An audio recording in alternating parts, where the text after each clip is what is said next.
Hi guys, welcome to the third episode of the OG Retro Community Podcast. My name's Ryan, aka OG Retro, and today I'll be having a conversation with my good friend JayBaamOfficial. We'll be talking games, the state of prices and collecting, and a whole lot more. Get ready, grab a drink, and enjoy. Low-key a genius, but Yeah, it looks like your day was pretty fucking good. holy shit, bro. Dude, I looked at that lot and I would have thought 500 easy, like right off the bat, like Yeah. 550, Yeah, and that's after shipping. yeah. Yeah, I think you're pretty in the clear to double up. Oh yeah, Yeah, easily. I know. What did you price it all out at? I would just look quickly. Oh, like what did I pay for it, or what, like total? No. I know what you Yeah. paid. Right, you did Yeah, like yeah, 250, right? exactly. But I mean, it's easily over $1,000. Yeah, easy. Like easily over $1,000. Yeah. I've already sold $500 worth of stuff. Well, that's why I figured. I looked at it. I was like, he's got 500 cash in his pocket right now with Mhm. shipping. So it doesn't Yeah. shock me to hear that you maybe got 700. You know what I mean? Like, I mean, there's It's a- still it's a a great- bed. There's still a bed left with. I see Donkey Kongs. I see Mario still. I see all sorts of Genesis games I don't even really Yeah. know about. I don't know a lot of the Genesis titles. I don't really know too much about. I sold one of the good ones. You already probably have it. Battletoads and oh yeah, that's the instant sell. yeah, but that's like a Instant. $50 game. I didn't know that. That's cool. Yeah. When we're done, if you want, send me pictures of the Sega games, and then I'll Yeah. let you know. I Definitely. might even need a few because I'm like, I wanted I wanted to collect hard for Sega Genesis this year, and just the way the year panned out, I did it. Yeah. So like, I did my homework, but then again, like you still have to check the prices.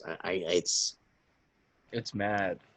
You can kind of get yourself in a range. Like, you had a $40 game, a year ago, you might be looking at $40 to 70. Yeah. There's no Yeah. guarantee that it went up, but Right. And the other weird thing I've noticed while pricing shit out is I don't know, the player's choice variants of the old Nintendo's games are going for more than the regular. that's weird. That's strange. Not every one of those are rare. That's what I'm saying. Like all the Mario Kart player's choice are $10 or $10 more, yeah. And Super Mario 64 is like $5 more if it's player choice. That's and that was the least sought after out of the two, right? Back in the day. For me, I'm weird. So like, I guess I'm lucky because I always, if there was a player's choice, I wanted the player's choice in addition to. Yeah. I never considered that a duplicate. I consider that just a variant. It's like a variant, yeah. Yeah, but I could see where most people are kind of like, oh, it's a player's choice. Like, why would I want that green label PS1? Dude, the PS1 specifically, they kind of look ugly as fuck. Yes, they do. Yeah. Yes. Like, they're all green. I started recording, by the way, so we're just going with it. Oh, okay. Let's do it, man. That's what I'm All right, saying. fine. We're No just big deal. we're having a conversation, bro. It's all good. Yeah. What I do is I put the intro, I edit an intro and put that in anyway, and then everything we talk about is after, so it's all good. You never want to know how the sausage is made. You shouldn't tell everybody. Exactly. You can't. That's a good tip. That's a pro tip right there. Well, I guess we'll do this. We'll break it down. So yeah, no, thanks for telling me about the cookie and my beard and appreciate it. Yeah, man. Yeah. Yeah. You know what? Don't even tell me. Let's just do the whole show. And then you're not even gonna know we recorded it. It's like this is the great. doctor and And getting this a is procedure done. And here's your career sinking moment that we got on JayBaam. Right, you're gonna be canceled after this show. I was thinking about that too. I was like, I could ask some career-ending questions, or like some questions that could really get him in trouble, or like. That's all right. It's big. It's Allegedly. Allegedly. Allegedly. Everything in this podcast is allegedly happened or could have happened. Jay may have dreamed about it happening, but hey, listen, it's all my perspective, right? That's what the world revolves around. Yeah, So dude, it's all about you. If I think it, that's funny, man. I love that. I love that monitor. I love the monitor, dude. Bro, what's up with the prices of PM? Seriously, that's another thing that's crazy. This is going crazy right now. Damn. My buddy, Benny from the Bronx, right? No, Yeah. so it sounds like Carlito's way, right? Yeah. Let's see if I can get this to stop freaking out a little bit, adjusting the brightness. Yeah, it's only on the Camry. But shout out Benny. We're gonna shout out Benny. Benny is like my monitor guru. Is that Ben Fong? No, Ben Fong. That's a madman, Ben Fong. Another big shout out. He's he's Frankenstein. the RGB modding guy. Yeah, he does awesome work, man. No, Benny, Puerto Rican Benny. Okay. From the South Bronx, BX. Okay. BX Benny. That's what he goes under his personal page. Okay. Hard. I love him to death, man. Wait, Me and him did a lot of work. What's his non-personal page? Oh God, he's gonna kill me. I don't remember. Is it HD Retro Consoles or something like that? No. Oh, he's gonna kill me. I don't remember the exact name. God damn it. Oh, I hate being on interviews. Dude, it's all good. We can, if we figure it out, we can put it up here. He's like one of my favorite people on the planet, and we've done a lot of work together. Like we did the John Wick event together.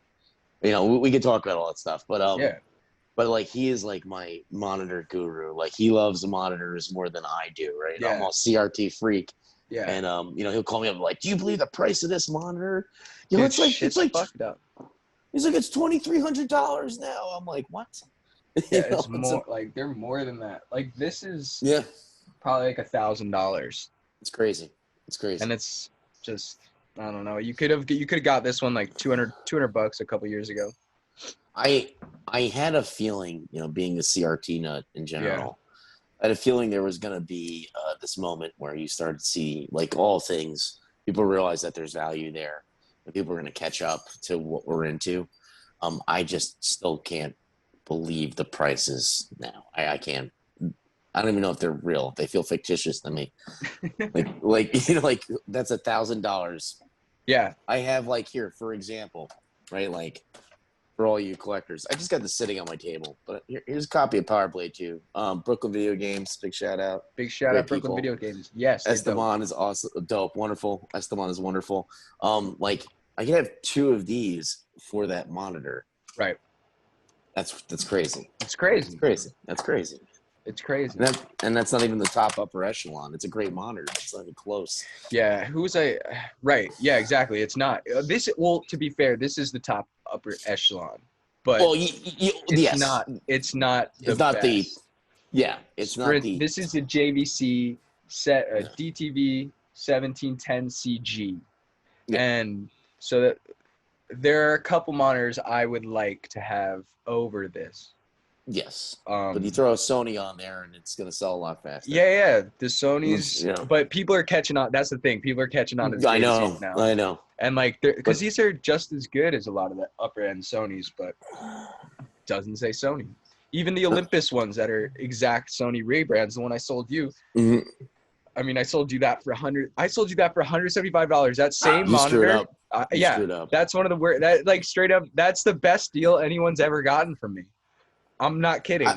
Does it make you feel better that I left the OG retro sticker on there? Damn straight. I would have been actually pissed. Yeah.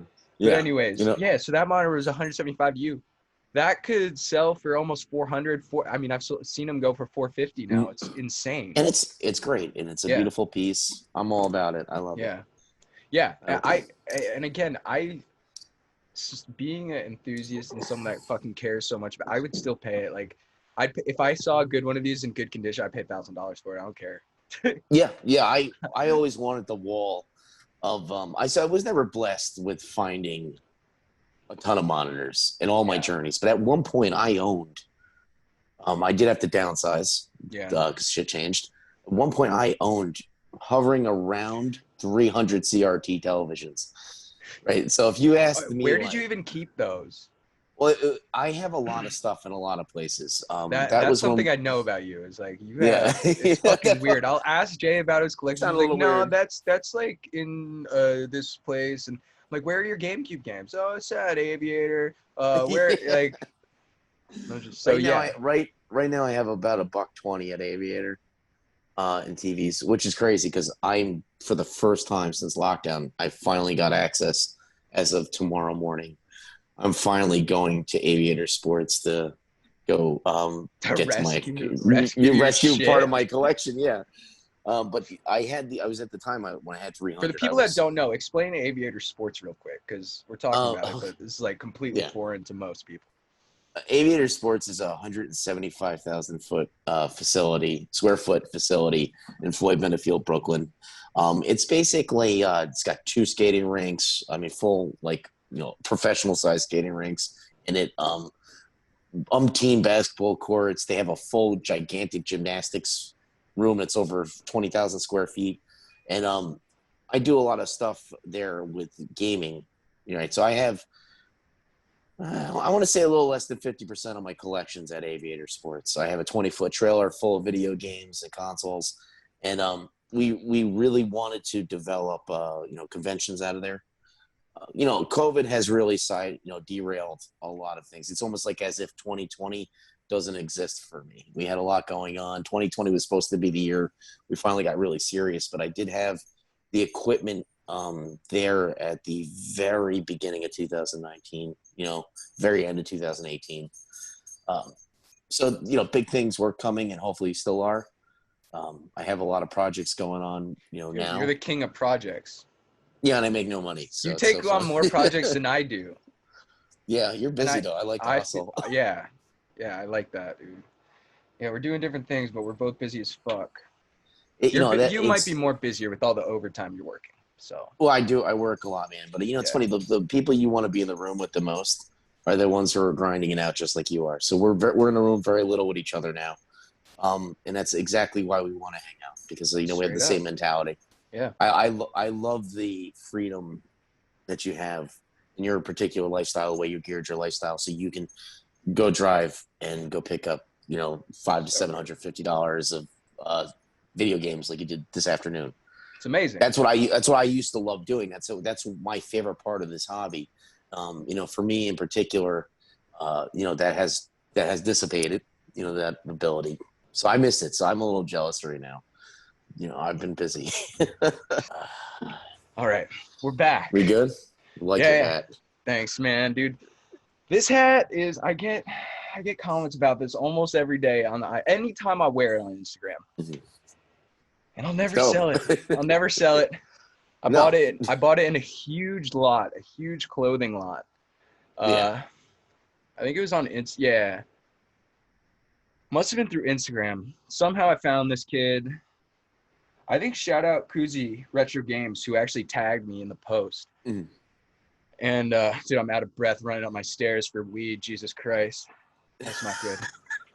That's sad. I never run for pot. Dude.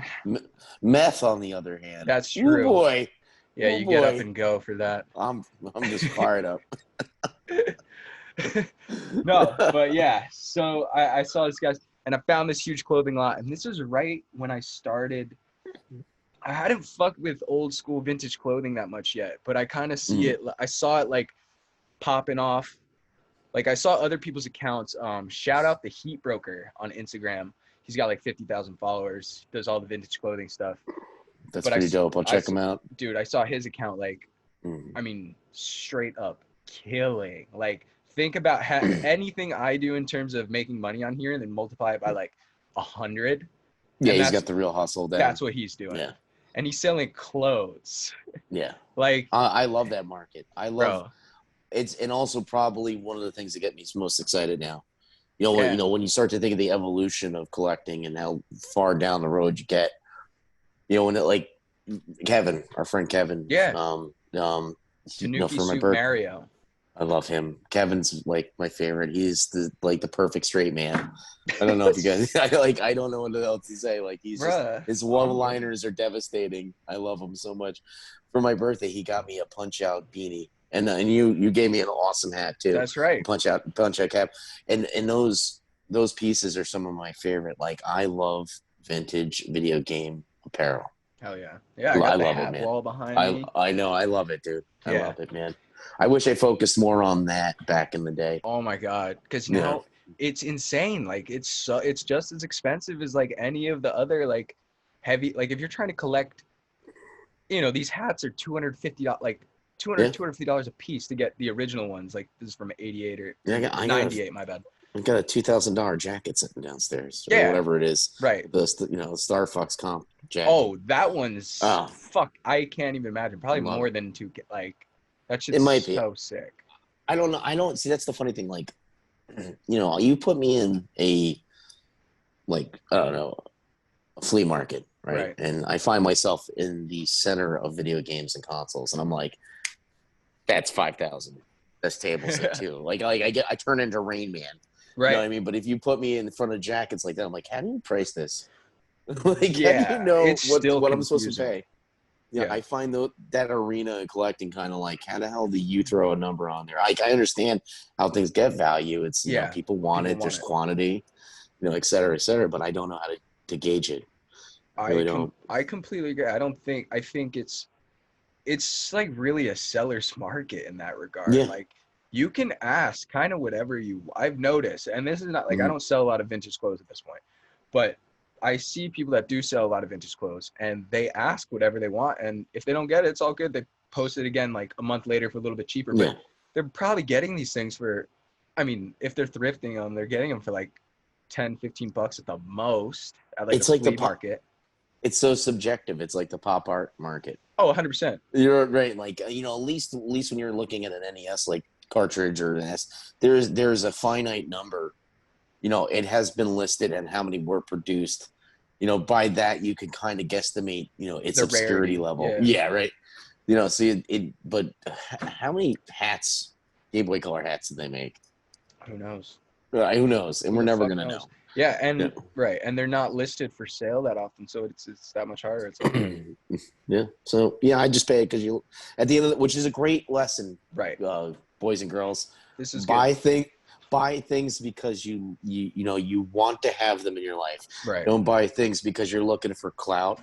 Yeah. Don't buy things because you think they're a great investment. Like right now, the two people on this thing right now have been very fortunate in the hobby and passion that they love the most right now has recently skyrocketed and turned incredibly lucrative. Yeah. But that's not why we did this. No, and I tell everybody that because people come at me asking like, "Oh, dude, how do you make so much money? Like, how your raffles fill up so quick? How do you sell stuff so fast in your claim sales?" I'm like, because you earn that. I was like, dude, number one, I never intended for this to be a page where I was selling shit, or I was never trying to like make money. I just love video games, and I saw a couple people posting pictures, and I take photos. So I was like, I'll just start posting pictures of my shit, and then I wanted to get more shit, so I needed to buy big lots and sell stuff I didn't want. So there's your pro tip. Anybody that wants to make money, just buy collections, sell off doubles. You're good. It sounds it's not as easy as it yourself. Sounds. Educate yourself though. Don't make it a fool's errand. Like you if you're going to turn this semi to 100% professional. Yeah. Whereas where you're at with it. Yeah. Especially when it comes to reselling, like you need to be educated. And the worst thing you could do is be in someone's home on a Facebook buy, and you're pulling out a phone looking through prices. Like you need to. That's fucking dumb. I didn't even expect you to go there with that. But if anyone does that, stop doing that. Just stop. Yeah, it's for me. Luckily, I'm just the fool who wants things, so I don't have that kind of pressure. Like, you know what I mean? Like I'm just a big cheerleader, and I love this, and I want to be a preservationist, and or not even want to be. I think at some point I just became that. My insanity and level of collecting. I had to justify it somehow. It got so crazy. Like, and then I just looked at it one day and I was like, I'm on the forefront of preservation on a form of physical media that is something that you and I, generations a little bit older than us, the generation a little bit younger than us, have had completely in their life the whole time. It's crazy. That's where we're at. But don't pull your phone out. I think you're gonna be like this great haggler.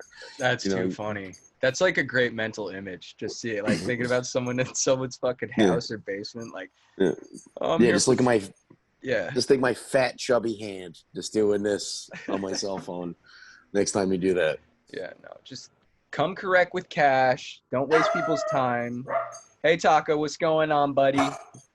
Thanks, buddy. Thank you. He's got no respect for me. Straight up. Oh, my little Taco. But no, that brings up a good question, actually. I don't know if anyone asked this, but me and Greg talked about this last podcast, and I'll ask your thoughts quickly on it. Shoot. Physical versus digital. Physical on the way out. I am. Are Are you talking industry or preference? Preference. Preference. Okay. Because the industry, it's clear. Yeah. I was going to say that's if we're talking industry, I think as a consumer, you need to fight really hard to convey that physical copy should remain. All right. Here's my thoughts. It depends on the application, right? At my pool hall, I have 32 consoles. I want to say 28 of them of which have been modded. Yeah. So that the public can enjoy every game that they can. I want to give you the maximum amount of value in that public setting. However, that being said, me personally, Jason, the guy in front of you, JayBaam, which is just my name squeezed together. By the way, not very original. Oh, by the way, Benny just texted me. He's coming over. That's hysterical. Hey. Everybody, hey, sorry. Okay. I am always going to be a fan of physical media. Wayne's World. Right. Wayne's World. It's party time. Excellent. Yeah. To me, this is a complete game. Whether it is a great game or if it's a bad game, when I was a kid, I would buy a game. And it was in its entirety. This is what the consumer got. And it is 30, 35, 40 years later. And I mean 40. Because I have a Channel F game right here, right? Channel the first F, home console. Yeah, right. I had to look that up the first time I heard of it because I'm too young. Yeah. The next time you come over, man, if you want to do some beat footage just for your show, that would be sweet. Awesome you're doing this. I the one thing I got to say is like the variation in my collection. So I think it's great for people like you who are doing stuff.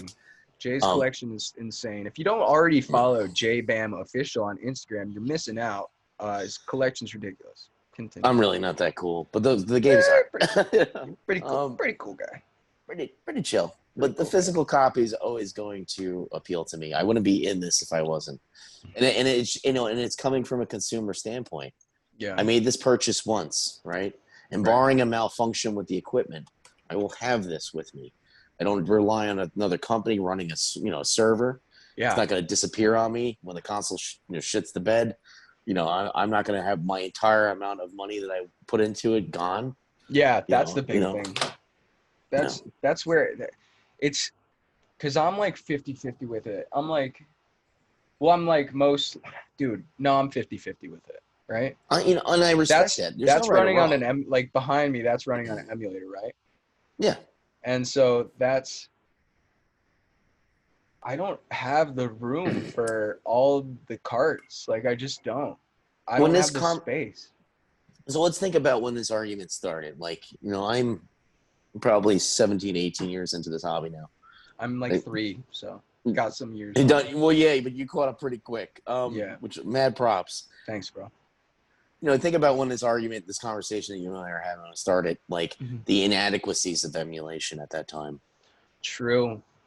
Right? Like if you're going to be able to give me a 100% accurate representation of the true gaming experience, I don't want you to make it better.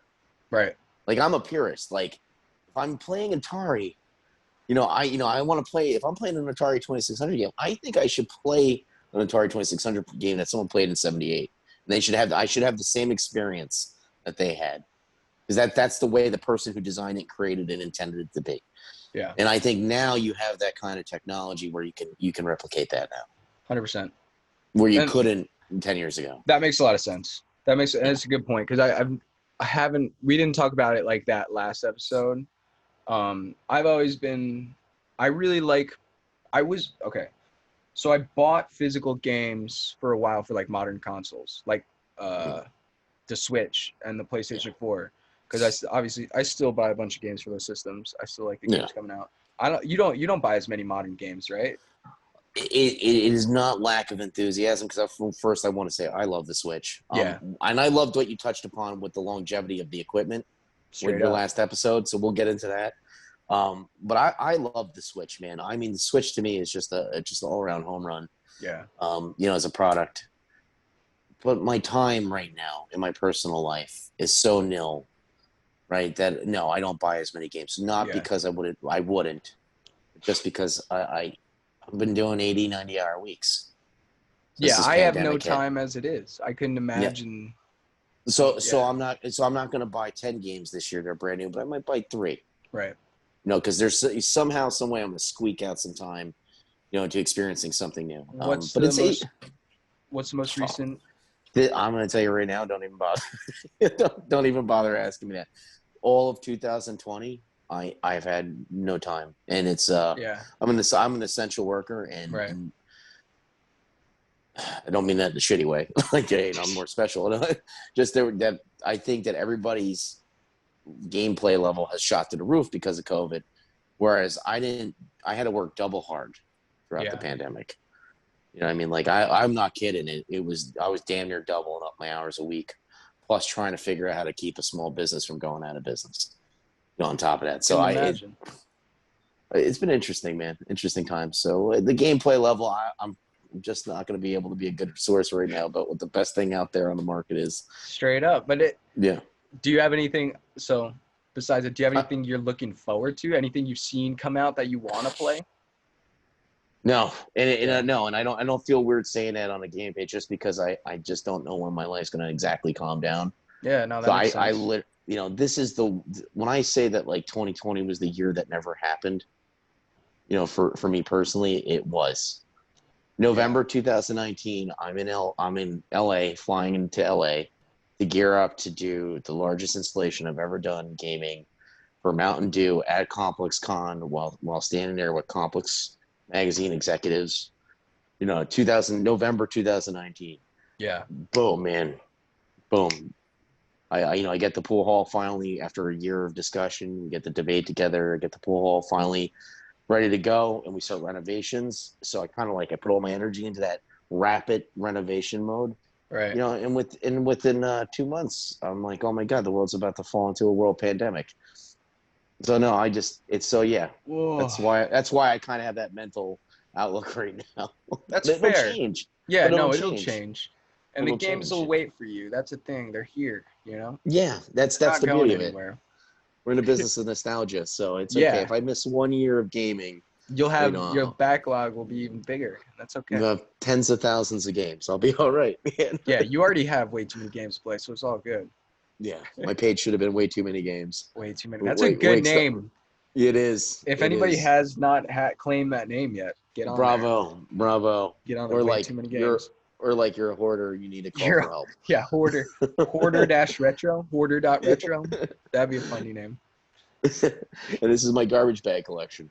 Yeah, dude, you're talking about your Purell collection today. That's serious. that was hysterical. Oh, yeah, I'm all about PPE. I got a box full of used N95 masks I'm looking at right now. Gotta start flipping those. That's right. Yeah, that side hustle. Start selling them. I could never. Just post them on for trade for retro games. Instead of like dirty underwear, it could be dirty used N95 masks. Like yeah. And you too could have a strand of beard. Or two. And if I'm generous, maybe 3. If you're lucky. Only to my best fans, only to customers. It's only fans, Jay. It's only fans. It's only. Come on. Oh God. Oh. Jeez, how old are you, Jay? I am pushing 40. People that don't know. I'm 38. 40. Yeah, I'm almost 40. I'm 38. And some change. 38 and a quarter. 38 and some change. I'm on my way. When did you start collecting games? You said 17 years ago? All right, so it's so funny how we get to where we're at, right? I had this conversation a few times about where I'm at now as a collector. Yeah. All right, so gaming has been in my life from the age of old enough to appreciate it, right? Like, I'm not going to count year 1, but let's say that, age 4 to 5, my sister was older. We had an Atari 26 in the house. Okay. NES was my first console, except my first experiences were Atari 2600. Yeah. All right, but that didn't make me a collector. But no, because we weren't saving cardboard as kids. No, we were not. All that cardboard is just. God bless. Oh, yeah. Yo, shout out to the people that kept their fucking games clean from child. That's incredible, and there's probably something wrong with you. Like, you probably I was gonna say you probably need some help. There's some issues there, but pretty cool stuff. OCD retro. That's clearly OCD retro. OCD retro. Straight up. So we better start charging for these names. Yeah, I know. So I was like 20 years old. I was a young chef in Manhattan. Okay. Same year I picked up what would be my future wife. And Wow.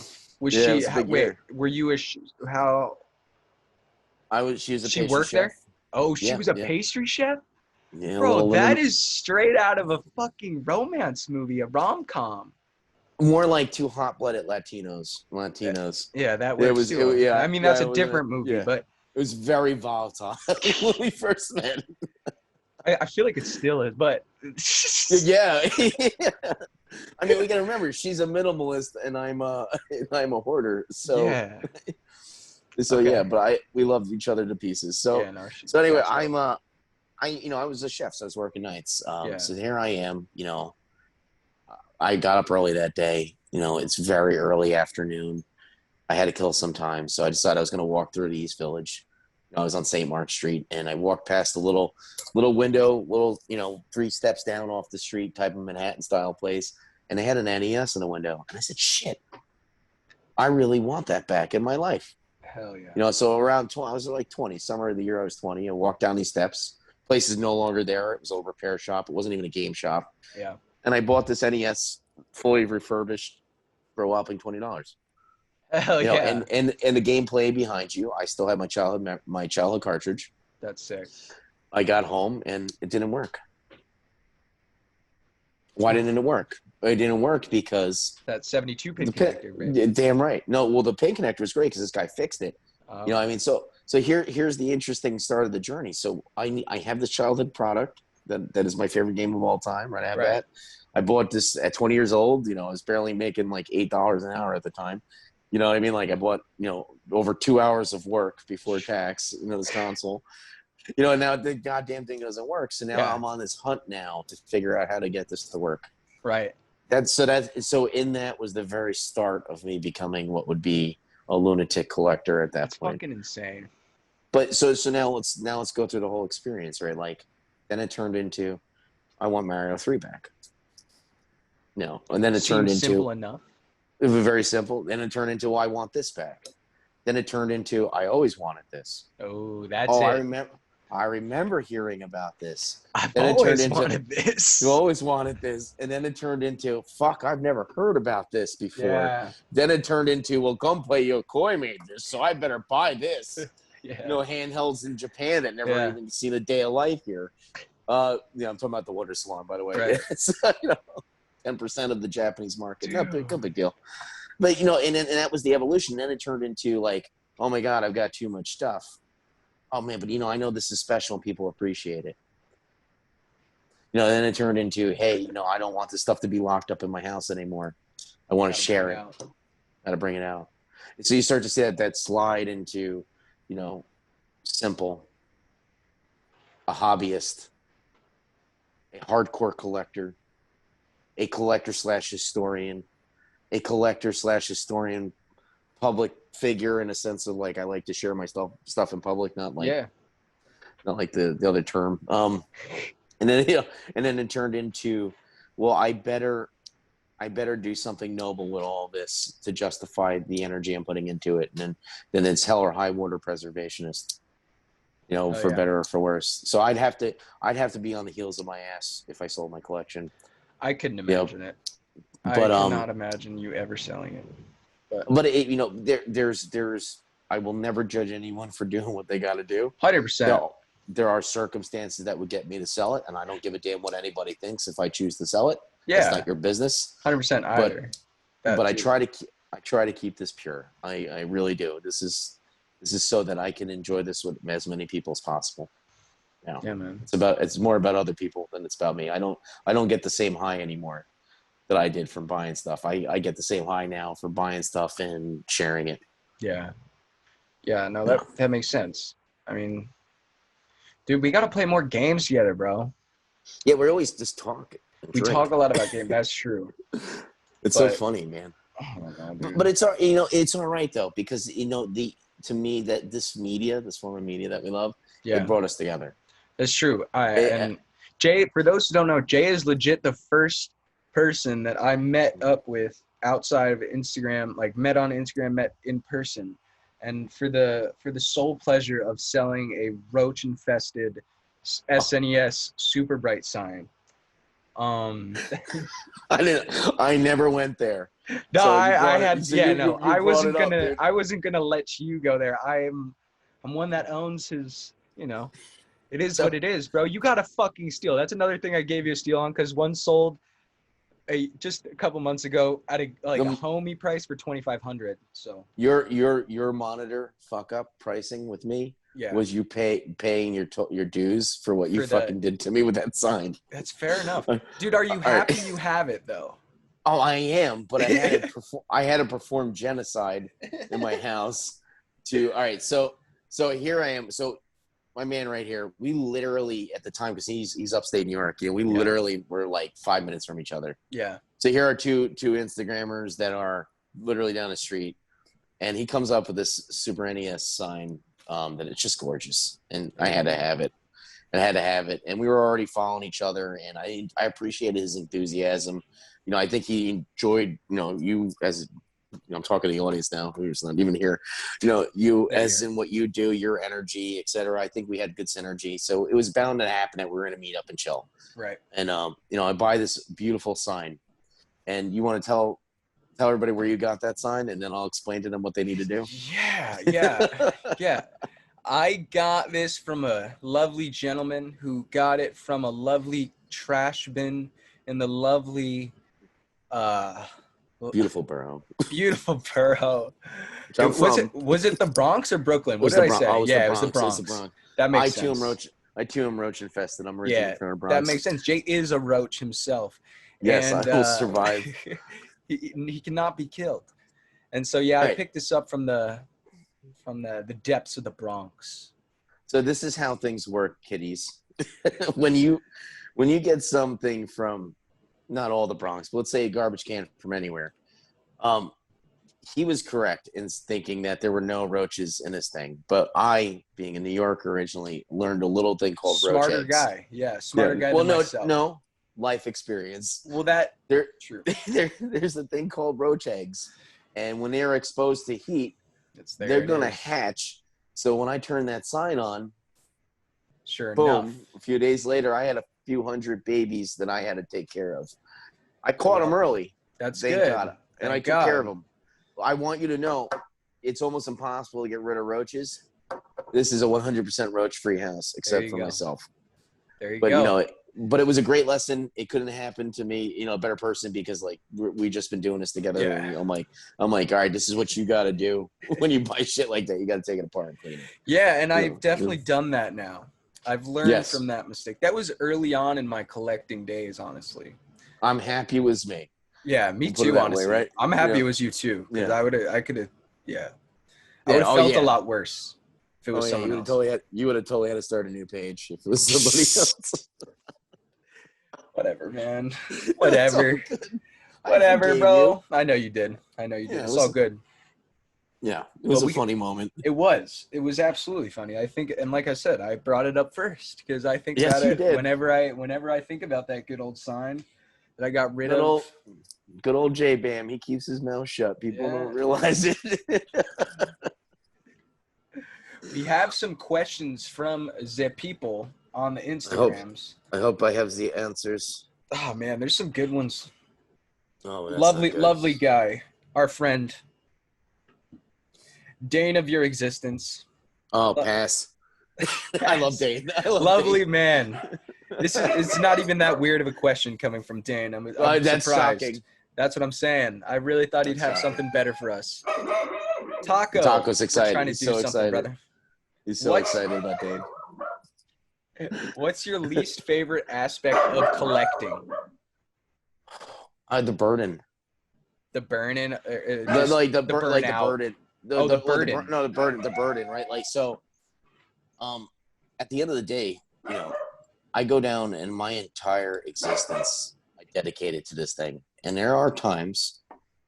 There's times, no matter how much I love it, where I'm like, if I just sell all this shit, I'm not gonna have money trouble for a long time. Right. Number one, this year is like that type of year where it gets you thinking, right? Yeah. Two, I can move so freely, right? Like I could just be in and out. I don't have like tons and tons of weight in my life. Right. So that to me, that is the one thing. Like, you know, you're always gonna kind of look at it and go like, what am I doing? And some people come to the realization that it isn't for them. You know, and some people will be like, you know what, as much as that sounds great and all, I'm happiest this way. Yeah. There's no right or wrong answer, but however, that those moments when I'm confronting myself about what I'm doing, and I never encourage anyone to be like me. I know you've been in the room with me a long time telling people like, don't be stupid like me. Just like you know, emulate and find out what you really want to own. That's it. You know, like you don't have to own everything. I don't want you to own everything. You know what I mean? Like don't do that to yourself. It's a lifelong commitment you're making. Yeah. Dan, that dog will not stop barking. He's something. Not bad. Why does he come sit on your lap? Oh, he's still got some issues right now. Yeah. He can't. Oh, the poor baby. We'll wake up to a paralyzed dog for no reason, and then it was a rough week. We'll talk about that in a little bit. But yeah, I think that's a great question, Dane, and I think it's something that kind of like everybody's going to have their own spin on it. But yeah, for me personally, it's, you know, it's that desire to maybe want to be a minimalist too. Yeah. You know, that's really weird coming from a collector. Yeah, I think that's true, because like I find myself always wanting to cut down. Like, not that I want to sell, like I just want to have the most quality stuff for the space I have. Should I just have the heavies? Yeah. Should I just, like, how do you categorize it? Should I just have the heavies? Should I just have what means something to me? Should I just have the popular games? Well, I think you just said the two that matter, right? Yeah. I think for me at least, it's like the games that I'll probably never get again that are fucking either worth a lot, really hard to find, heavy type games, or games I just care a lot about. Everything else, it's just not. I sell it. Yeah, and I love that about you. Yeah. The same way I love, like, you know, I'll shout out a guy who I really appreciate his dedication and focus. Not the biggest and greatest collection of all, but like the N64 guy, maybe a very controversial guy on Instagram, you know, at times. You know, he's been very good and happy and jolly lately, but there was a period where he was very like controversial, you know. Okay.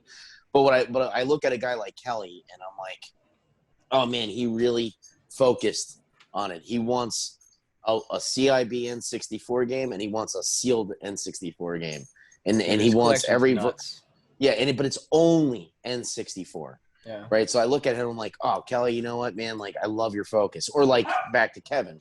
Yeah. You know, our good friend Kevin. It's only NES. Right.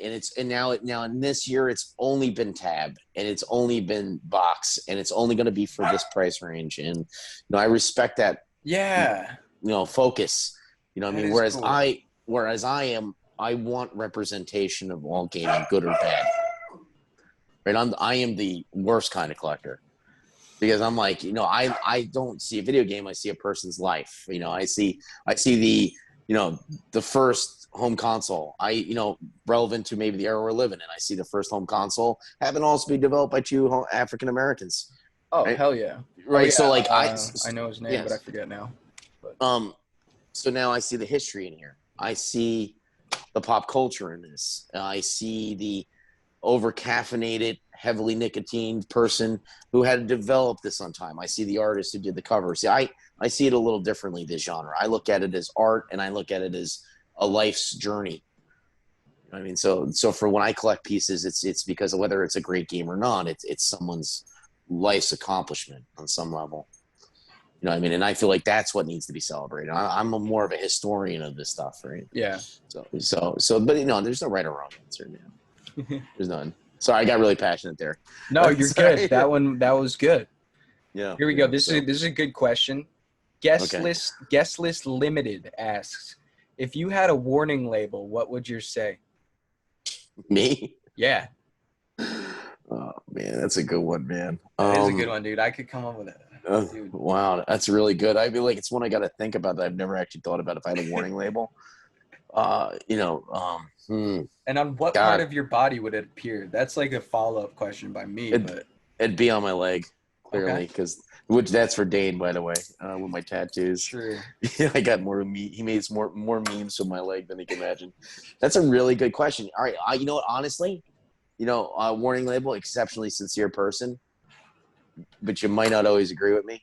There you go. And I don't care. He doesn't give a shit. I don't give a shit. I don't care. I do not care. I never did social media because I was going to try to be this juggernaut of a person on some media platform. I don't give a shit. You know what I mean? Like, what I am not is I'm not an abrasive person. I'm not a nasty person. I truly am a kind-hearted person. I want to help people. I want to elevate people. Yeah, I mean, we know each other, so I don't, and if people who are listening to this don't know that about me, I kiss my ass. I don't care. You know what I mean? Like, and I don't. That's my warning label. So, so it's a little long, but it's good. It's very long. It's very long, unlike other things. But that's the thing. Authentic, right? Let's narrow it down. Authentic. I don't get political often. I don't get super opinionated on things. I try to keep it, passion driven. Mixed in with my actual life experiences. I'm not posting something so I look better. Yeah. You know what I mean? Like, in particular, look at the time we're living in. I posted up on masks. Yeah, you know what? I think you're an idiot if you're not wearing a mask with a respiratory virus. Straight up, I think you're a goddamn fool. And 4 million cases in this country, you know what? You really are a jackass. Yeah. But you know what? I'd be the first one to help you out. No matter how, no matter what would happen with you, no matter what your opinion was. I'd go throw a mask on myself, go pick you up and throw you in the car and get you to the hospital. You're a good dude, Jay. Yeah, you just got to be real, right? And that's it. So if you don't like me, okay, that's fine. Move along. Let's just move it along. Let's keep there. You go. That's how I would describe that. And then I want everybody to have a good time and enjoy themselves, especially if I find you in my presence. I just want the best for everybody. Damn straight, dude. That's wise words. We got a question from CWR2 asking. The madman himself, man. I actually don't know this guy. Oh, all right. So Vice just did an article on him. Okay. Because I love him so much. I really do. He's one of my first IG buddies. Okay. Right. And only because of distance and location is why we haven't hung out. Flat out. He comes up here, my bedroom, I guess, for bedroom ready for him and his family, vice versa.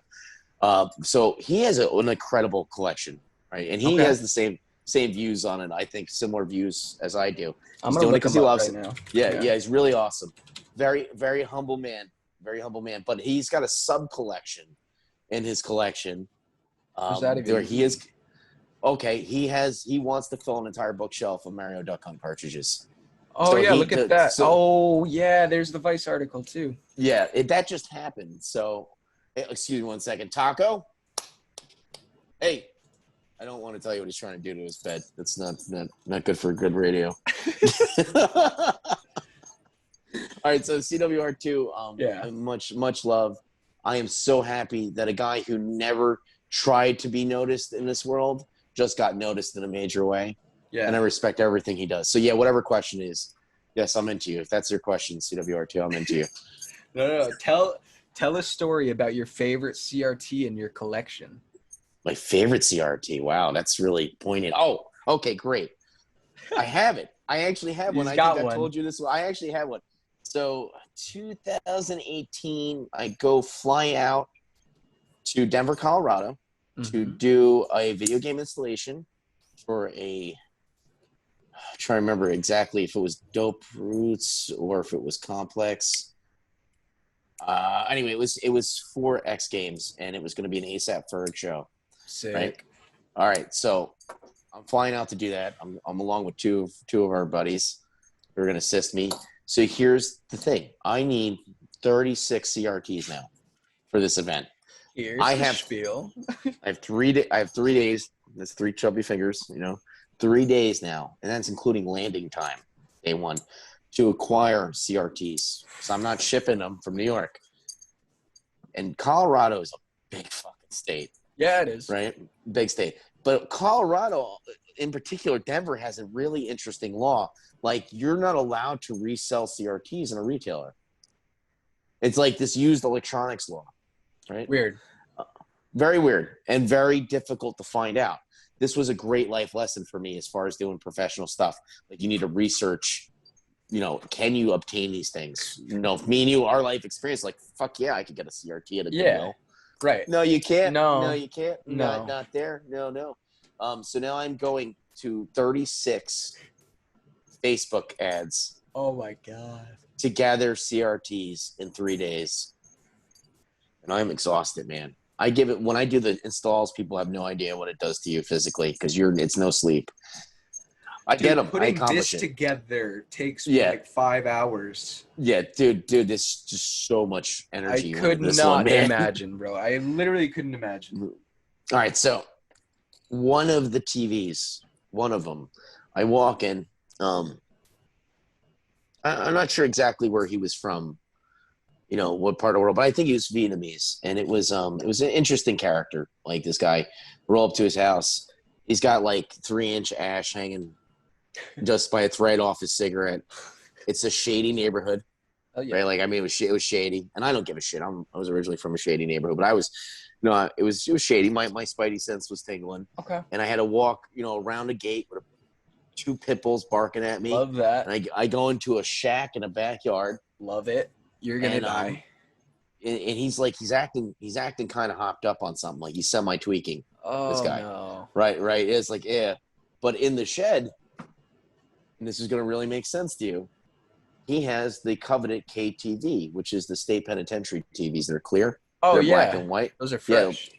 Now, the only fucking way you get those if you're not prison. buying, if you're in prison. Yeah. So I instantaneously realized that I'm in an ex-con's house too, and he's tweaking on something. Yeah. You know what I mean? But here we are, Hold man. your ground, bro. I don't give a shit what I got to go through. I've been looking for one of these puppies, man. I'm a CRT nut, and I've got it. So here's the kicker. To get all my equipment over there, we used all of our luggages. So when I went through security, you could only imagine what like 36 consoles looks like on an X-ray machine and luggages and carry-ons. Like we get the rubber glove treatment, man. Oh yeah. When we go through airports and we're doing installs. So, but I am not letting this thing stay in Denver. I had to figure out how to get rid of 35 TVs. I was going home with this goddamn thing, and I had no time to ship it. We had to drop the rental truck off and get to the airport to go home. Right? That's how much time I had in Denver. I shoved a fucking CRT in my carry-on. That's so you know what's funny? I flew back with a fucking prison state. Sorry if I'm cursing too much, but no, dude, we smoked weed on the last episode, so you're all good. It's awesome. We ate a lot of edibles on that flight home because we were in Colorado. So there you go. But yeah, I shoved the goddamn TV in a carry-on, and then once again I get the rubber glove treatment at security. I'm pulling out composite wires, cables, controllers, and now and people are staring at us, and I'm pulling a fucking TV out of a carry-on. What the fuck is wrong with this guy? Yeah, like it was weird, but yeah, that's my favorite CRT story because like I could brag and say I'm such a nut job that I flew home with a TV. So yeah, fucking Bosnian Bill always asked me to fucking fly out to him with a PVM. I'm like, maybe one day. I could fit an 8-inch in my carry-on, but that'd be a bitch. It sounded sexual. It does. That does sound extraordinarily sexual. Very. Someone's got to clip that and just use it as like a soundbite. That's funny. Game Changer has a question. I love him. He's the best. Person I love him. I've smoked with him. Him. Yeah, he's the man. Yes. Whatever happened to the cage, and is there a nice photo set somewhere? What's the cage? I have the cage was the art gallery when I was when I had my collection at an art gallery in Brooklyn for over a year, and that's how me and Game Changer actually met. He came through to one of the events. Hell yeah! And before you know it, I was sleeping face first in a dirty art gallery couch. Taco, stop doing that to your bed. Hey, enough. I'm trying to be professional here.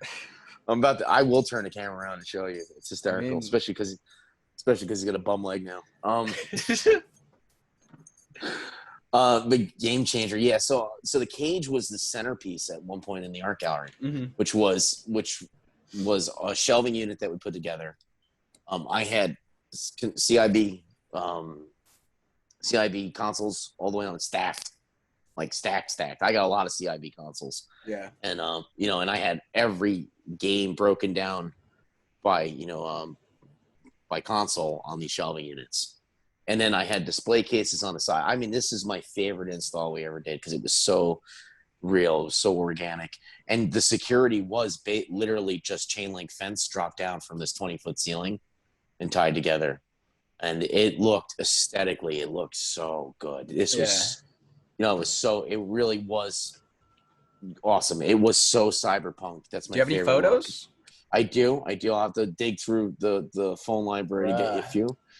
They're definitely, the cage is definitely on my page, but you got to go back to like 2018. Deep dive. Deep dive in there. And but yeah, that's how we met. So he's referring to what was like one of the most insane moments in my life. It really got out of control. The place destroyed my equipment. There were a lot of personality flaws in everybody that we dealt with, including myself. Like we weren't, it wasn't all roses, right, that experience. And I was still working elevators, and I was going to be there till 3 in the fucking morning when we did an event on a Tuesday night. I lived an hour away, and I was getting out at 3 in the morning, and I was going to work at 5. So people don't understand how burnt out I was in 2018. That's insane. But I would do it all over again, because I got to meet people like Changer, and I met some amazing human beings from that experience. Yeah. And it was worth every god-awful, sweaty second. So it was cool. It was cool, man. It sounds like a cool place. I didn't get to appreciate it. It was cool, but they had issues in their own culture that kind of destroyed it. That place isn't really there anymore. Yeah. But there was a hot minute where we were doing innovative and exciting stuff. Right. Right in Bushwick. Yeah. And I'll never forget that time. I don't know if I'll ever do anything like that again. But if I were to, I'd do it differently, but I would never go back in time and stop myself from doing that. Yeah, that's a good way to put it. Yeah, that's a good way to put it. Yeah. It was wild. There was some wild shit that happened. It sounds like there's some wild shit. Yeah, guys. Tell us one of the craziest things that went down at the cage, bro. I prefer not to. Fair enough. All right. I will. Maybe there's a second warning label. I'm an incredibly flawed human being who likes to live life to the fullest. Back off. That's it. I'm not trying to be. That translates. I mean, if you want me to translate that, I think what happened that means is Jay was playing some games while maybe doing some substances or something else, having fun, and then someone tried to either play his game or play with his substances, and he got a little mad. And that's what happened. But allegedly, that could have happened. I made that whole story up, and I'm a good interpreter. I'm a good, people call me a clairvoyant. Wildness. Yeah. But I don't know. My wild game stories trump a lot of people's wild game stories. Yeah. And I don't mean that in a shitty way. Like, I'm just letting you guys know, like, I've lived and some of the experiences that I've experienced because of gaming are just, they're fucking fiction. Like, you know what I mean? Like, they're literally, like, they could be in a fiction novel. Like, it's crazy. Like, I pinch myself and I'm like, I can't believe it. For a perfect example, I'll give you one extreme, right? You got to give me one extreme. Well, I'll give you a positive extreme, and then I'll let you know we've gone as low as that went high with gaming, right? Like, I did an event with for John Wick wrap-up party. Like, I did an install. I didn't do it alone. I had a lot of friends help me. You know what I mean? Like, Benny being one of them, Kevin being one of them. Yeah. I'm not trying to glorify what I do. I'm just the guy who facilitated it. I had a lot of human beings sweat and grind it out with me, all these events, and they were in the trenches with me, and we were all equal. Yeah. But that being said, I was in a room with talking to Keanu Reeves and Common about John Wick, while we were shooting light gun games. That's pretty rad. Right. So, like, if that's as high as you can go, you know what I mean? Like, I've seen amazing. Seen the lowest of the low. I've seen New York at its finest, man. New York art scene's funny. It really is funny. Yeah. That Yeah. couldn't imagine. Really. I'll tell you an interesting story. I never told this in public. Hell yeah. Perfect place to debut it. Perfect place. And it is such a New York moment. So, video game database, Nick comes out. Well, he's not been active in a long time. I wish him all the best in life. Mm-hmm. He came out, and this is going back like 4 years ago. And for fun, I would set gaming up on a street. Oh yeah, you told me about this. Yeah, that's to me the purest thing I've ever done. So and sick.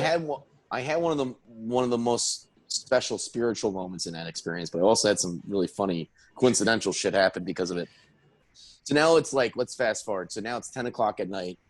You know, we're in Chelsea. You know, I'm on 19th Street. You know, it's not all peaches and roses over there. People don't realize that because everyone thinks Manhattan. You know, so I have a PlayStation running on a street. Okay. PS1 CRT set up. I'm running it off my AC converter off my car battery, and I have got crowds of people throughout the night coming to play. I'm sure. And some kid rolls up on what I'm going to assume was a stolen bicycle. And the reason why I'm going to assume I was just going to ask, why would you assume such a thing? It was probably a juvenile girl's bike, and he was a grown ass man. Yeah, that's a good assumption, right? Like, you know what I mean? Like, so like it was this bright pink bike that was probably 3 sizes too small for him. Yeah, I'm gonna assume it was stolen, or his little sister lent it to him. Right. He liked what I was doing so much that he said, the quintessential, New York, pound handshake. Yeah. And as I pull my hand away, I realize I've got like 3 or 4 grams of pot in my hand, and he was thanking me. So he's a dealer, so he's a seller. So he was selling. So he thought what I was doing was so dope that, just want to hook you up, bro. Like a fat quarter, you know what I mean? Hell like, yeah. And I'm like, oh fuck! And I'm in the middle of the street, and I got a big crowd of people. So whether I wanted it or not, it's my business. I shove it in my pocket as quick as possible. Hell yeah! Because I'm not going to disrespect the man. It was Hell a yeah! gift. Right. All right. So now this happens, and now here's this beautiful spiritual moment that happens. Immediately after that, a homeless guy comes up to me, and he quietly and respectfully asks if he could play Mega Man. Hell yeah! And I took quite a few transplants that were down there, who were very well to do. And I asked them to stop playing. And me and him started playing PS1 together. And while we were doing that, he actually started crying. Damn. And I asked him, I said, "You all right, brother?" Yeah, he goes, "The last time, I had this in my life, I had a home." So, needless to say that at the end of the night, me and him had a beer together on the street. This went on for several hours, but like in that moment, I started to realize that, like, I was right. These nostalgic moments are things of beauty that you could share. So that was emotionally high moment. So another person comes up after that, once again amongst the crowd of people, and they love what I'm doing so much that he, once again, quintessential handshake, bro. I love what you do. Pat on the back. I pull my hand back, and I got something in my hand, and I look down, and it's cocaine. 2 times in a night, bro. 2 times. So now I've got 4 ounces of pot on me. I have 4 grams of pot. I was just gonna say that number jumped quite a bit. Yeah, I'm not bullshitting. It's real. So I got 4 grams of pot on me. I got Nick from California. I'm now looking over Nick going, "Welcome to fucking New York, Nick."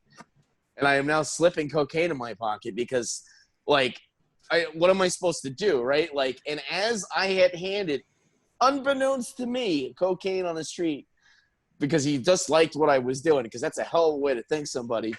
As I say it, NYPD rolls up. I was just going to say, the cop's trying to play.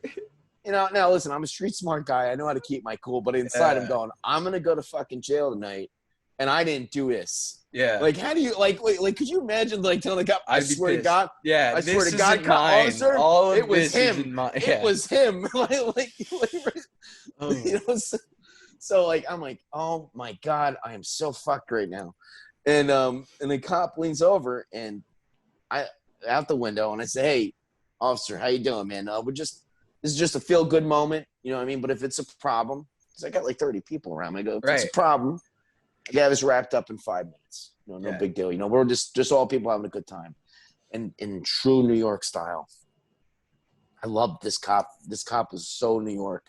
He leaned on the window and goes, no, it's all good, man. Don't worry about it. We just want to know how the fuck you're doing it.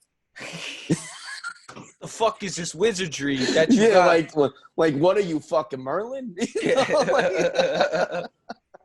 That's fucking funny. So now I got a homeless guy who the cops didn't bother either. Was drinking his beer on the curb, sitting next to the table.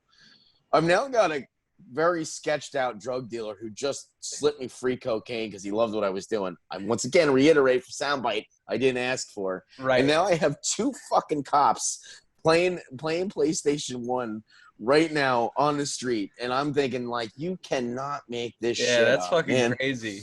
You cannot make this shit up. I don't know what happened to the drugs. Anyway, like allegedly they disappeared. Allegedly, somehow down the sewer drain. No, yeah. I was not driving home with coke that night. I'm going to tell you right now. That went right in the. It went right. I don't want to be that cool. It went right in the goddamn gutter when no one was looking. There you go, man. But that is a good example of the craziness that I have experienced because of gaming. That is nuts. Yeah, that's awesome. It's true. A true New York love story. What year did that happen? That 2017. It's pretty good.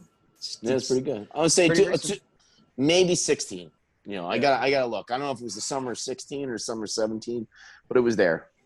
It was at the most feel good moments I had. Yeah. You know, with like social media in general, right? Like I started social media just to kind of share with people, like just my passion for things. Like it was, there's no intent there. It was just never had social media. Figured I'd get on it. I might as well enlighten people onto the thing I love and see if I can meet some people.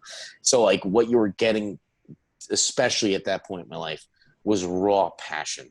Right. Just raw passion.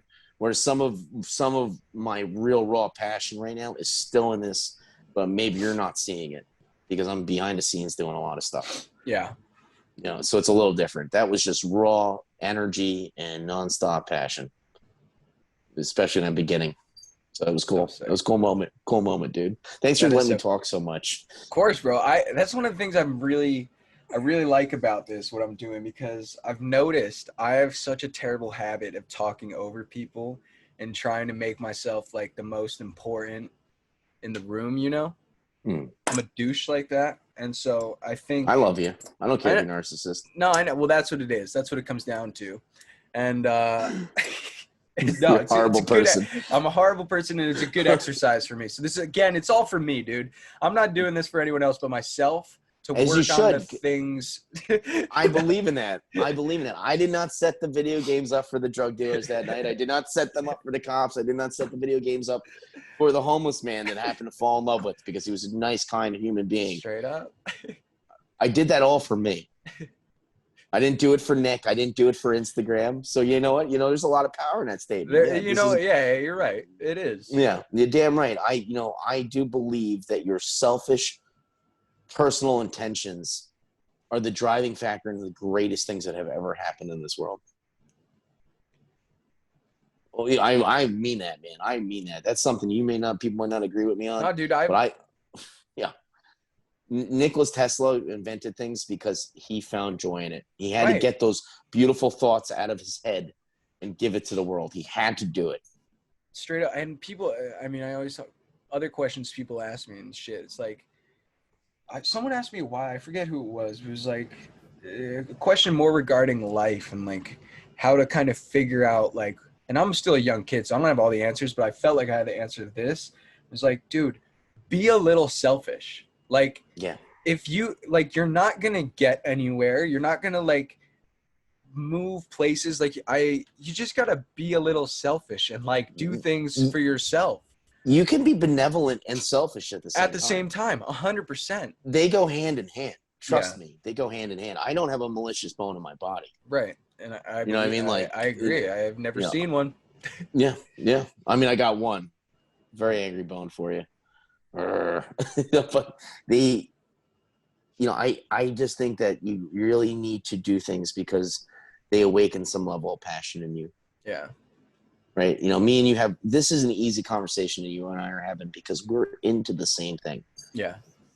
Right. You know, we go about it differently, but we have this commonality. And I think that's very important.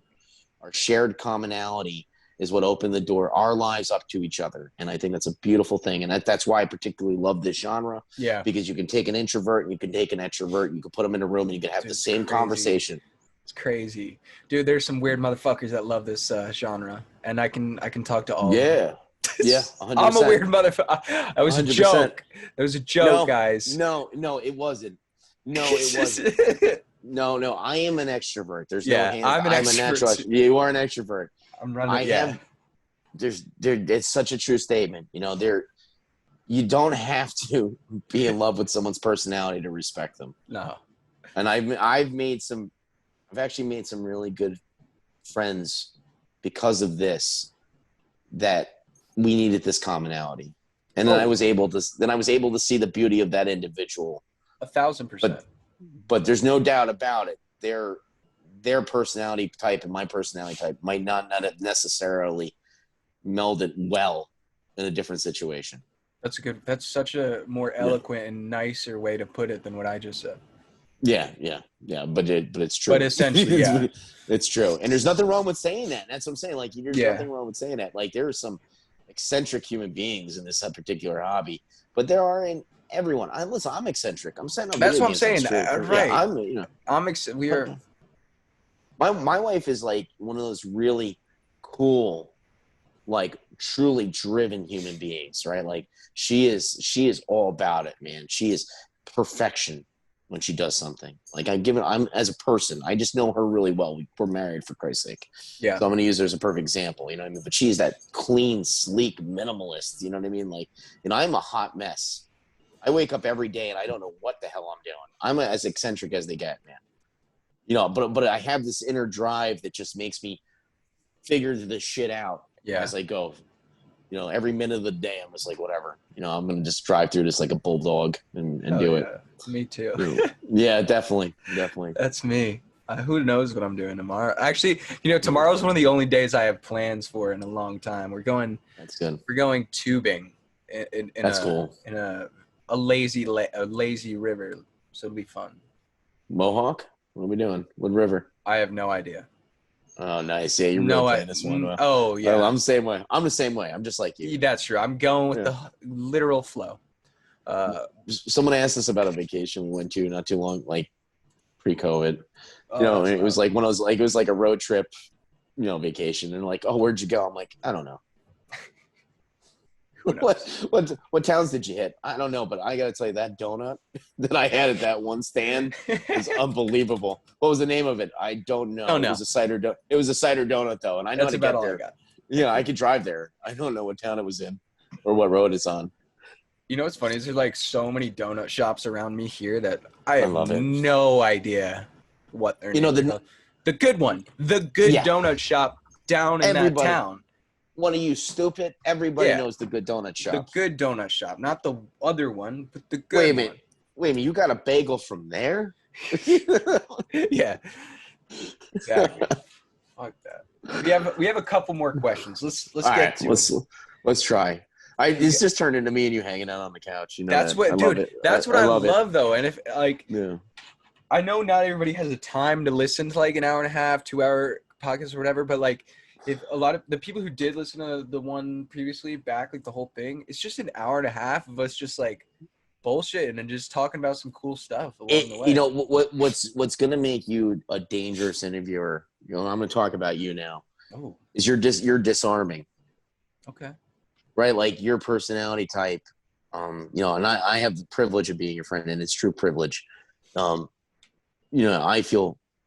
I'm always comfortable in my own skin. I'm a weird personality type, but like, I can see someone maybe saying something to you that they shouldn't say in public because, it feels like you're just hanging out on the fucking couch. And and that's a real statement because that's reality, guys. Yeah. We live in this hypersensitive time where the best of people can be destroyed by one misstep. Bro. You know what I mean? And you are one of those type of people where you just like, shit gonna fly out your mouth, man. And that's cool. I'm human, dude. I'm human. Luckily for me, I've kept it 100 the whole way, so I don't really give a shit. Yeah. That's my thing, man. But, just saying for the record. Yeah, it's on the record. Yeah. It's on the record. Jamesy Plays has a question. Do you know Jamesy?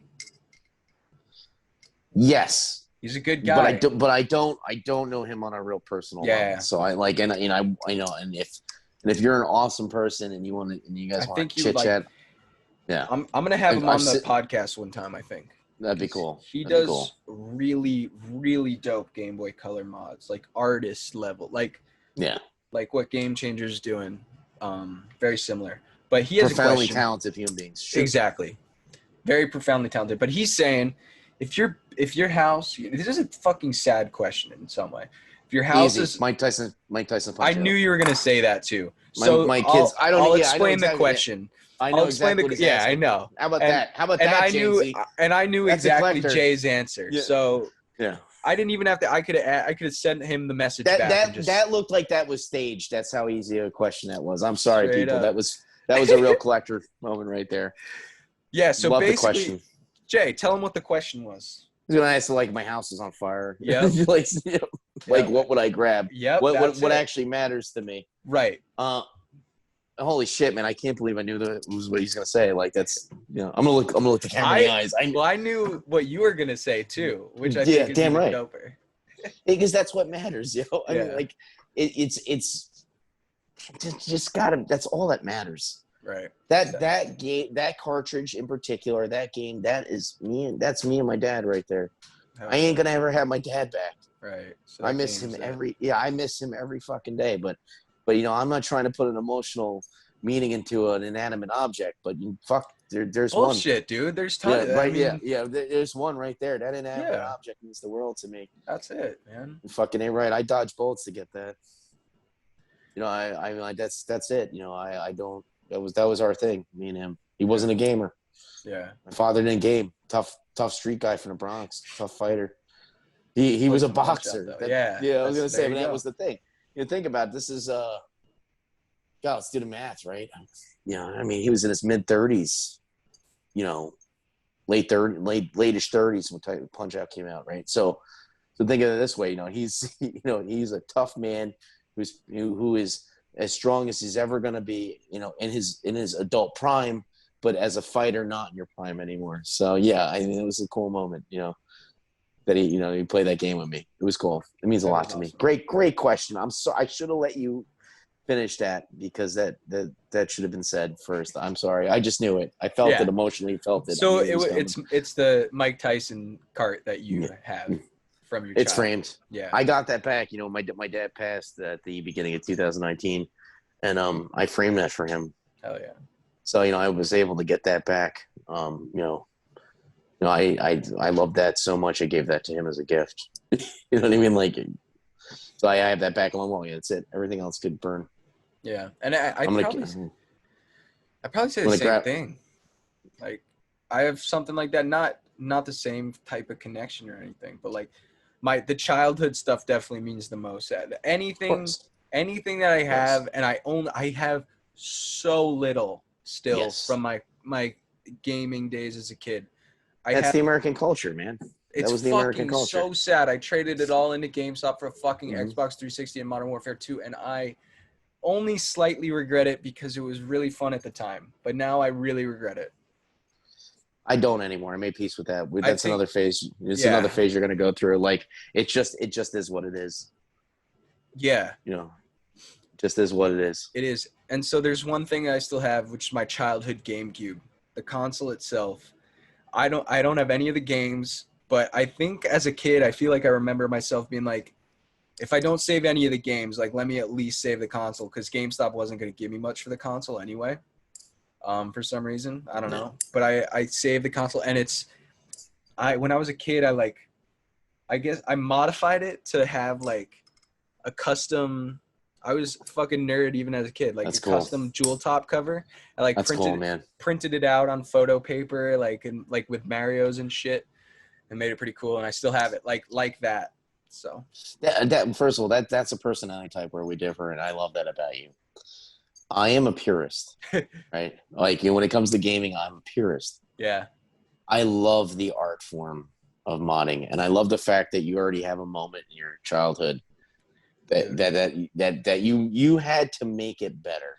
That was it, dude. Yeah, I wanted to make it cooler and more unique. Yeah. I, as a former chef, which a lot of people are not unaware of in my life, as a former chef, it is so amazing when you can pull off a classic recipe. And it is absolutely astounding when someone takes a classic recipe and reinvents it and pulls it off. And that's how I feel about you, and that's how I feel about Game Changer Mod, and Game Changer a lot. But yeah, well, Game Changer. Yeah, I love his fucking name. His name is prophetic. I love his style, man. I love his style. But in particular, I really appreciate the homebrew, the hack. Yeah. I really truly have appreciation for the modders of this community. You guys are artists. Appreciate that. I can't really take that. I consider myself someone kind of on the outskirts of that. I think Game Changer said it. I just have my toes dipped everywhere in this shit, and my wife I just got a 3D printer. I don't know what I'm doing. I bought that literally on impulse. This seems kind of cool. I'm never gonna do that. Yeah. I'm never gonna do, let's be very clear. I know you're not. My art form is in a different way. The artistic side of me, I express by using room as a palette. And that's like a whole other thing. That's someone that I went to school for photography. I didn't want to really be a photographer, but if I was gonna get a quote unquote real job, I wanted to go work in museums as a curator and fucking lay out exhibits and basically what you're talking about. That's what we have in common. Yeah. And 100%, if I wish I knew me better in my younger years, right? You can't know everything about yourself. No. I thought that being a chef was my artistic side. And then I thought that being in the elevator, she was going to pay my bills real well. And it does. I'm very blessed. But Jesus Christ, if I truly did understand myself, as a younger man, I would have been in a museum. I would love to be a curator, man. Damn, that's crazy. That got me feeling goosebumps, bro. Because you straight up had no idea that I felt that way. So that's fucking crazy. And everything that we've done thus far on some level is curation. Yeah. Right? Every game room. Why do you think game rooms are my favorite? Listen, I don't judge anyone because they don't have as much as me or less. I know there's some collectors that do that and they're just dumb. Yeah, but I'm always going to gravitate to the person who's got the marquee game room because I love their personal little nuances in their setup. Yeah. There's so many people I want to shout out. We'll use Nestman for example. He's a great example because he's so exaggerated. Super Nestman, one of the owners of Wada Games. Cool. He's just such an exaggerated example of this because the kid's collection is just so fucking real. Yeah. But his game room, I just adore it, man. I just love it. I haven't even. I've seen it, but I can't put it in my. Oh, it's unbelievable. The curation level on that was just incredible. I'm trying to think of Master Gamer 81, Master Gamer 1, another person. Master Gamer 1. I'll hook you up with some people if you want to tag in the future or talk to you. Their game rooms are just unbelievable. So the curation factor about it is that's why I love CRTs. Yeah, I love CRTs. I only need one CRT to game. I love multiple CRTs for the aesthetics. Yeah. Me too. I mean, even right here, I had 4 at one point set up. I love that. 1, 2, 3. Yeah, that was a cool setup. I love that. So much. That, it's a lot. Oh, so good. Yeah. I've been doing that with coax too. I've piles of coax splitters, man. I love stacking TVs. I love any type of splitter. I'll hoard them. Yeah. And in the art gallery with Game Changer is pointing out with the cage. I had a TV wall. Yeah. It was fucking cool, man. It was really cool. Rad. I mean, there was a user deleted. Really great guy, Chris from the art gallery over there. He's a madman like me. I come up because I'm just gonna build a wall. I said, "Fucking build it, man. just fucking build it. Let's do it. Let's fucking build it. Let's go." Hell he did. He did, and it was just so raw Like, I love to build a clean wall someday, like professionally for somebody. Yeah. I love to build it, but that was just like spaghetti string everywhere for the AV, and it was just a menagerie of different model TVs stacked onto each other, and it was cool. It was just cool. It took a toll on the TVs, but it was cool. Yeah, I'm sure. Yeah. Whatever. But art's art, man. Art is art. Yeah, that's it. A couple more. All right, guys. Thanks for sticking around so long. Yeah, I don't know. I have no idea how long this has gone for, but I don't either. It's all good. No idea. It's fine. We have just 3 more questions from the fans.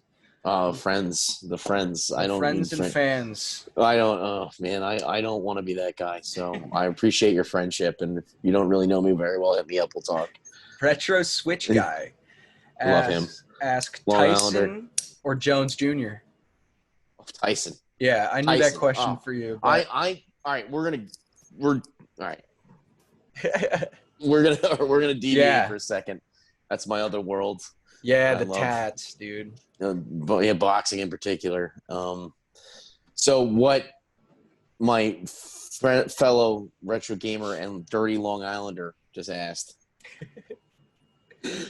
From Jersey, we hate each other. It's great. Straight up, dude. I love everybody from Long Island. They are New Jersey. It's just flat out there. That's the only difference.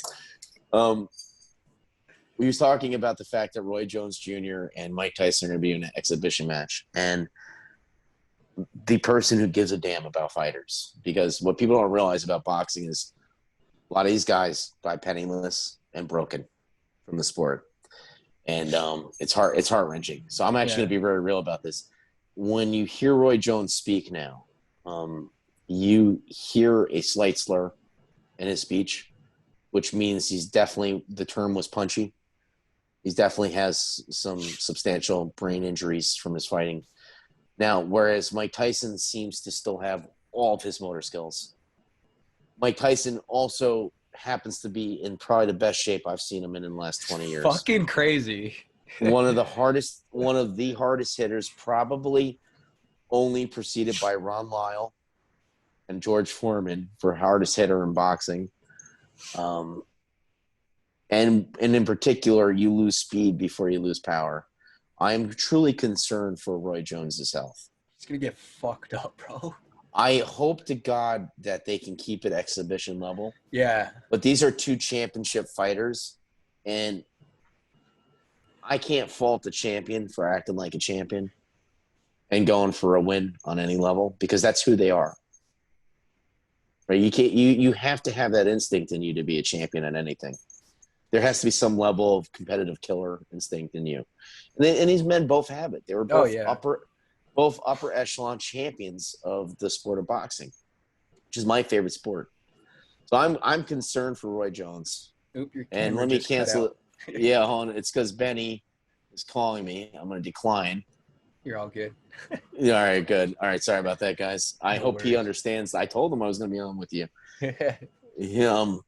We're almost. I told him 7:30. So, anyway. So that being said, that's a really great question. I'm glad you asked it. I'm actually glad that whoever's still here and kind of get to learn a little bit more about me and what I love.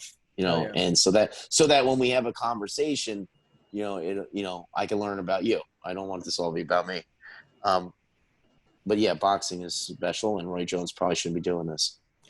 That's my take on it. Yeah, because our friend Quality Clam, just looking at the other question out of the 3 I had, Quality Claim Sale, the dude says, I love him. Yeah, he's the man. Who does he have now that the bout is confirmed, Tyson or Tyson? Yeah. You tell that son of a bitch, by the way, that any day he wants to go, I'll go, man. We will do a hot dog eating competition. I'm throwing it down right now. I'm throwing it down, man. Hot dogs, White Castle, none of that frozen shit. You better get the real deal. I will do it. I'm throwing the gauntlet down. Holy shit. I'm going to tag him in that tonight. Yo, and win or lose, you son of a bitch, I'm going to finish my plate. That's it. Those are fighting words. You heard it in the OG Retro Community Podcast first. Tyson or Tyson. Official wants to call out Quality Claim Sale in a 3-round cage match for as many hot dogs as you can eat. He's gonna smoke me. I just Oh, hope I yeah. don't choke to death. I just hope I don't. He's choke going to death for on the camera. Guinness Book of World Record. He's going for the world record. He's fucking unbelievable. I Like, love he's watching. going for the that. world record, bro. Like it might be a fetish. I don't know. I don't know myself that well. I It is. watch that man eat all It fucking is. day. That is a fetish. It is. You eat that hot dog. You do it. Yeah. Yeah, I get. But that's it. What did I just do? I feel like Roy know. Jones now. Yeah, a little bit. I might feel like Roy Jones. I'm gonna do it. I'm We gonna have- kill you. One of our favorite guys in the community, both you and ours, Retro Yanks, Oh, has asked. Junkies has asked. Jace. Yes, he's asked, on a scale of 1 to 10, how would he rate his mustache? When I think about static electricity, Yeah. I think his mustache and my mustache together doing this. That's how I feel about his mustache. And Serious. That's just serious. I want you all to know that someday it's going to happen. It's going to happen. Have you guys never wait, you guys have actually met though? Oh, we hang out. Anytime he's in town, I want to hang out with him. Yeah. On all serious note, I think that Retro Yanks is one of the classiest human beings I've ever met via social media. Yeah, he's a cool guy. I consider him a friend, right? Like I want people to know, like, there's a lot of people on here. You guys, like, I have real relationships with people. Yeah. You know what I mean? Like, and he is one of them. He lives in Panama City, Panama, and it kills me that I'm not down there. Yeah. What is that, Europe? Yeah. Sorry, Yanks. We're American. We don't really know much shit. Stereotypes are true, guys. Stereotypes are true. Yeah. But I would hang out with him every day. Plus he knows a good drink. I gotta tell you, I like drinking with him, man. We've had some bang up nights. Bro, he's got to come to New York soon. I'd love to hang out with him. My wife loves him too. I'm not gonna lie, man. She loves you. She loves Yanks.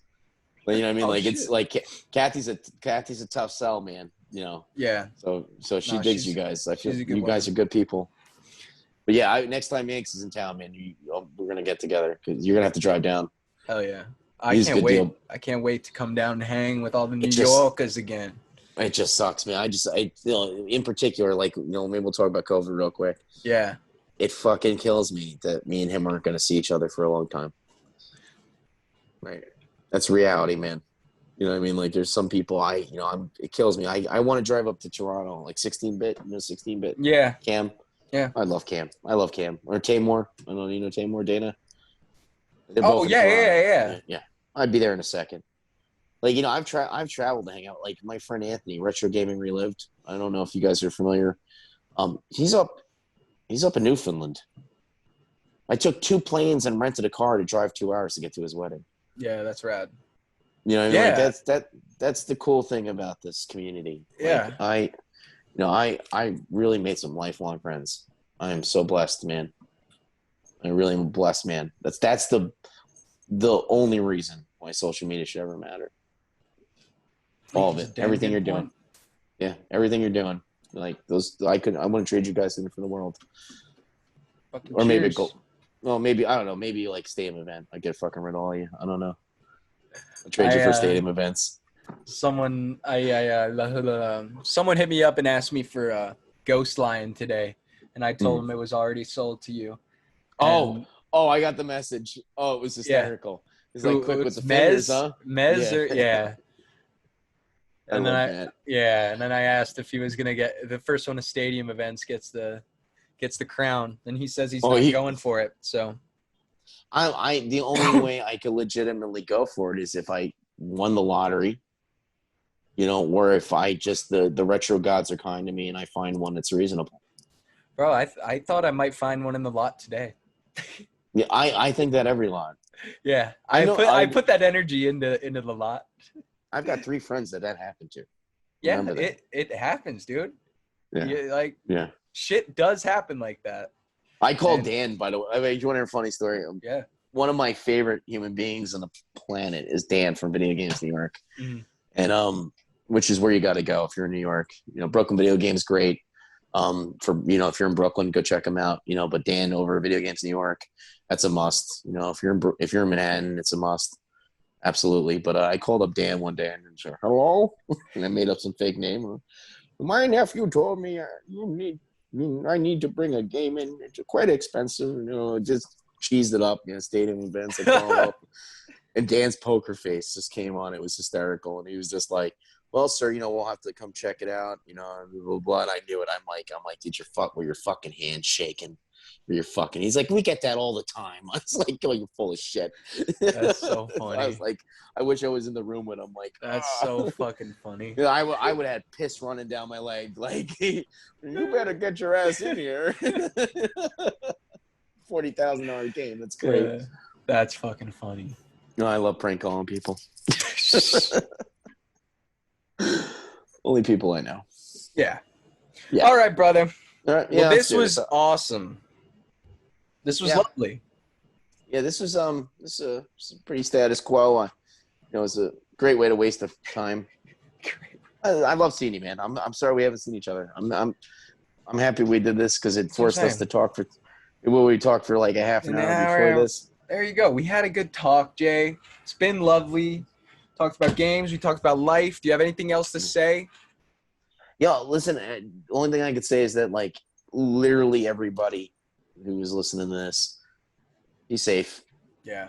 We're whatever is happening in the world, we're going to get through this. You know what I mean? And I'm rooting for every single one of you. When this is all over, come to the pool hall. Come to pool. Yeah, come to pool. Come to Breaker Billiards. Breaker Billiards. But when this is all over, just make sure that you are trying your best to find happiness. That's it. That's what I got to say. Damn straight. Well, thank you, Jay. Have a great rest of your night, brother. I will talk to you soon. tomorrow. Peace. Sounds good, man.